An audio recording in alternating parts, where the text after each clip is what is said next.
In the fruit gardens of Morocco, wild boars are still lurking and waiting for the opportunity to destroy. A new crop season is about to begin. Farmers need to quickly drive wild boars out of the growing area. Determined to protect their crops, today farmers will begin a campaign to sweep away wild boars. Let's follow the intense battle that will take place today.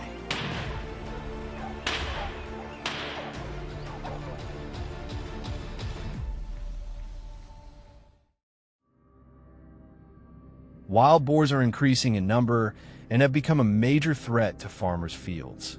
They often invade orange groves, dig up and destroy the soil, and eat crops. The damage caused by wild boars not only reduces productivity, but also directly affects farmers' income, making their lives more difficult.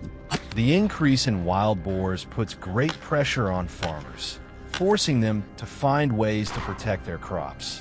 One of the urgent solutions is to organize hunting or chase pigs away from the growing area.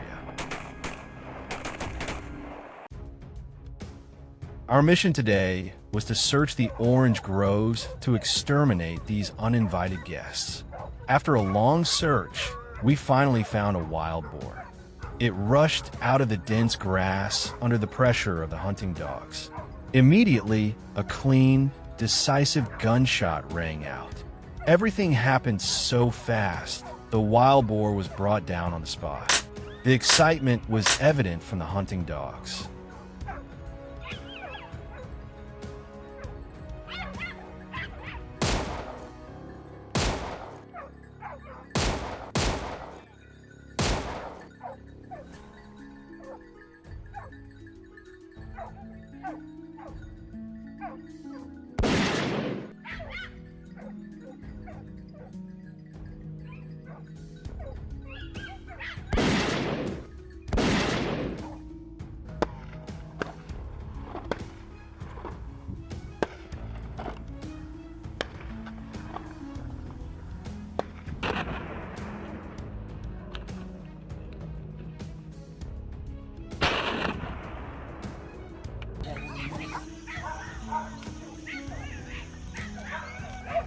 We then continued our ambush in the dense orchard. The hunting dogs sniffed the scent of the wild boar and barked loudly. In just a moment, the wild boar was pressured and forced to rush out of its hiding place. As soon as it passed by, gunshots rang out regularly. But it was only when I faced it directly that I was able to shoot accurately and take it down. The other wild boars were also running away in panic, but we persisted in ambushing and took them down one by one. Everything went very smoothly. We did not let them escape.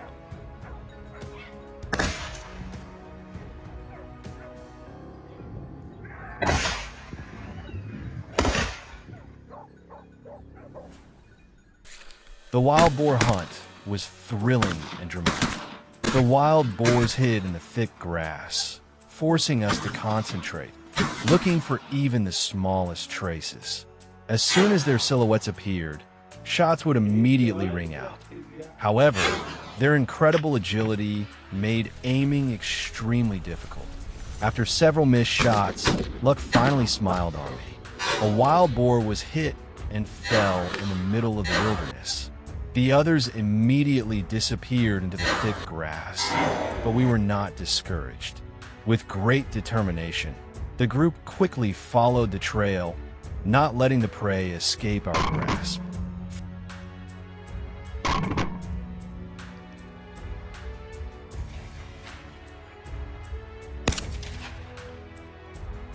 My dog barked loudly and enthusiastically, signaling that it had discovered the boar's hiding place. As expected, the boar suddenly rushed out of the grass, and immediately a sharp gunshot rang out. A perfect shot. The boar collapsed on the spot. The chase was not over yet. Following the dog's barking, we continued to move deeper into the dense bushes.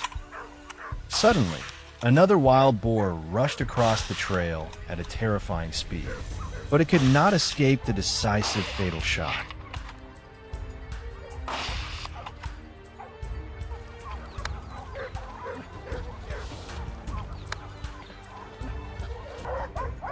The process of hunting wild boars to protect the fields was not easy, but we still tried to complete the mission.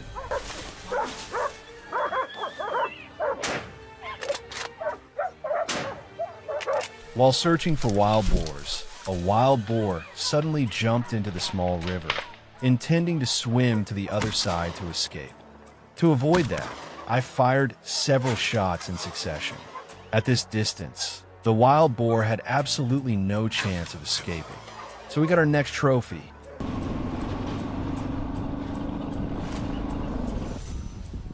From my ambush position, I spotted a wild boar running past. It disappeared behind the bushes in a flash. But after a long search, I finally found the wild boar on the other side of the small stream. I took careful aim and shot the wild boar, letting out a piercing scream before it was completely killed.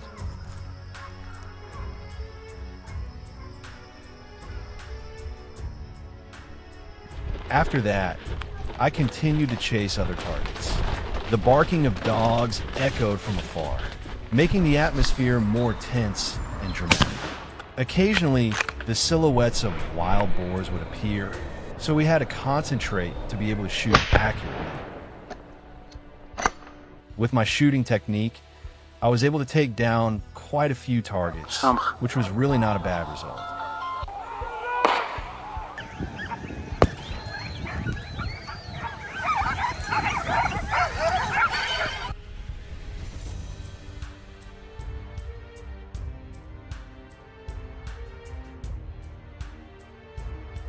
Along the stream, we tried not to miss any targets.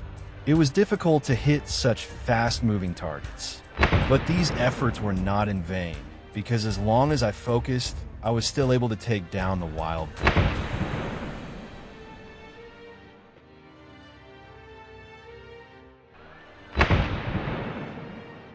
Next to the orange orchards, wild boars appeared more frequently.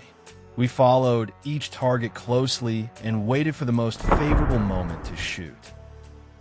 A wild boar rushed across the road, but was shot down by me with 2 shots. But the frequency of wild boars appearing was increasing. We also raised our vigilance, ready to shoot when the target appeared. As a result of our efforts, we destroyed many wild boars in the fruit orchards.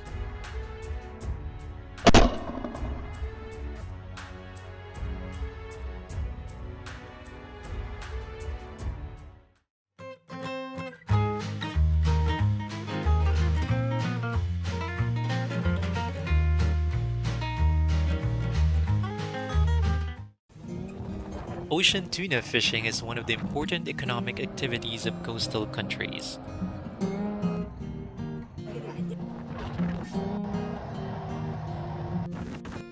However, with the development of the modern fishing industry, the marine environment is facing many challenges.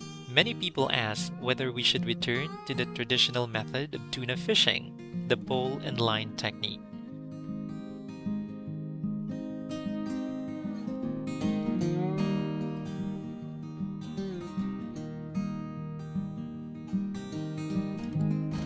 Is this method feasible and bring sustainable economic efficiency?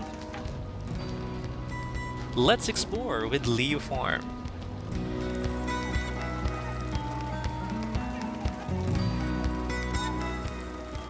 The journey of catching tuna using the pole and line method begins at the fishing port.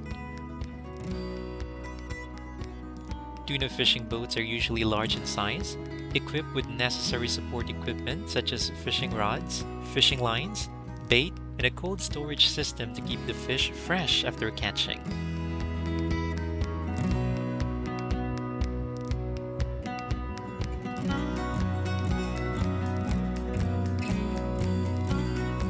To have a successful fishing trip, fishermen must rely on a combination of experience and modern technologies such as GPS and sonar.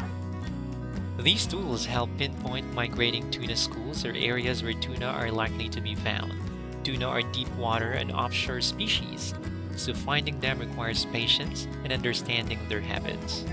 Once the boat has reached the potential area, the fishermen begin to cast bait and prepare their fishing gear.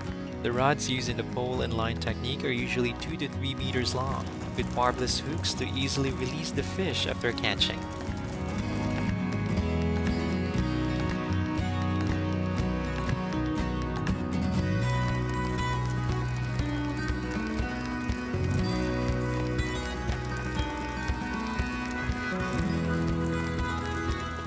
The pole and line technique is a sustainable and environmentally friendly method of catching tuna. Instead of using large nets that can harm other marine life, pole and line focuses only on tuna.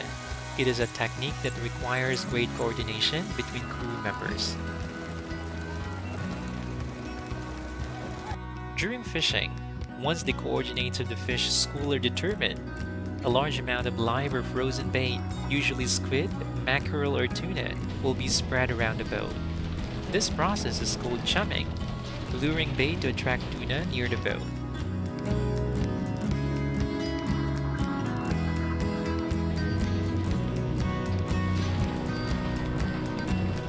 When the tuna start feeding, the crew will stand along the side of the boat, each holding a fishing rod with barbless hook attached. When the fish bites, they will quickly pull the fish up.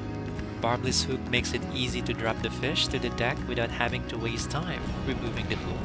This is the biggest difference between the pole and line technique and other fishing methods.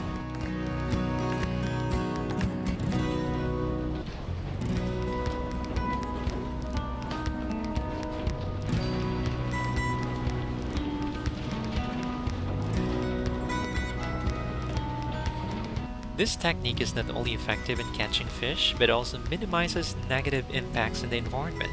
Unwanted marine life will not be caught on the hook, minimizing the risk of harm to the marine ecosystem.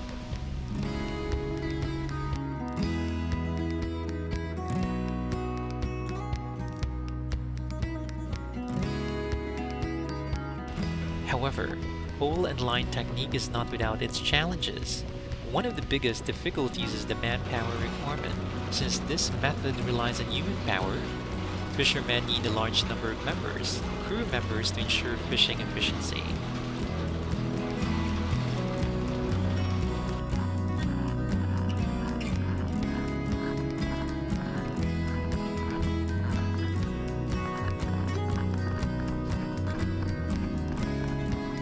Besides, pole and line fishing requires high skills and experience. Not everyone can quickly pull tuna onto the boat without breaking the line or losing the fish. Tuna is a strong fish, strong and agile. They often dive into the sea when hooked, requiring the angler to have strength and dexterity. Finally, since this is a manual method, the amount of tuna caught will not be as large as when using industrial nets. This raises the question of whether this method is really viable in the context of increasing demand for tuna in the market.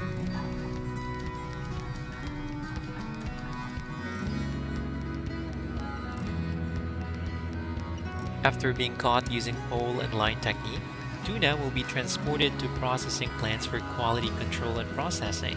With modern processes, fish will go through stages of cleaning, cutting, and preserving at a deep cold temperature to ensure freshness.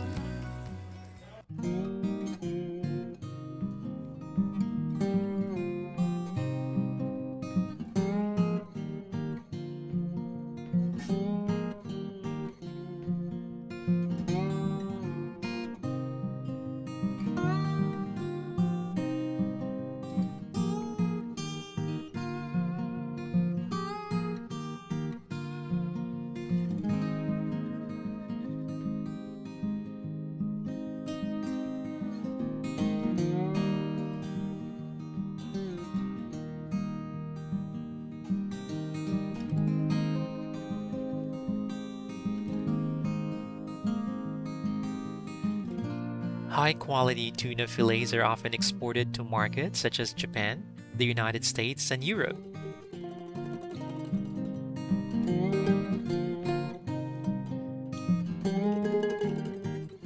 Developing a tuna processing industry based on pole and line techniques could be a potential direction for coastal countries to maximize the exploitation of marine resources without harming the environment.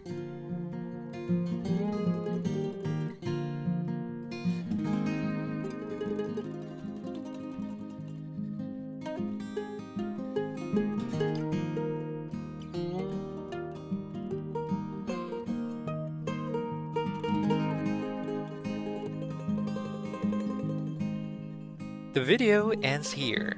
What do you think about today's topic? Comment below to let us know. If you are passionate about exploring, don't forget to like, share, and subscribe to our channel to watch all the interesting and exciting videos ahead.